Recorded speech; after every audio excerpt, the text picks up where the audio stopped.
ভোটাধিকার মানে ভোটের অধিকার, এটা হচ্ছে অধিকারের নামে একটা বড় ধরনের প্রতারণা।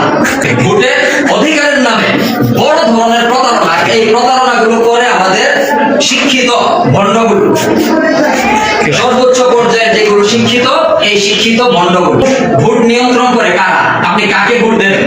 একজন ভালো ব্যক্তি আজকের সমাজে দাঁড়ানোর মতো, দাঁড়িয়ে তার নামটা আপনার পর্যন্ত পৌঁছানোর মতো সামর্থ্য তার নাই। ওই সামর্থ্য অনেক আগে কি করে ফেলেছে? ভেনিশ করে ফেলেছে। আর সমাজে যাদের নাম মিডিয়ার মাধ্যমে, বিভিন্ন মাধ্যমে আমাদের কাছে পৌঁছেছে, এরা একটা ভণ্ড, একটা প্রতারক।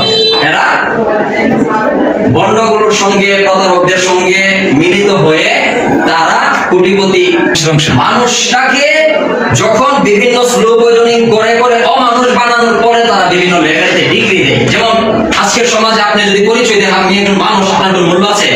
আপনি একজন ডাক্তার, আমি একজন ইঞ্জিনিয়ার, তো আপনি তো ইঞ্জিনিয়ার, আপনি তো মানুষ না। মানুষ নামের কোনো মূল্য আছে? মানুষ পরিচয়ে সাধারণ মানুষের কোনো মূল্য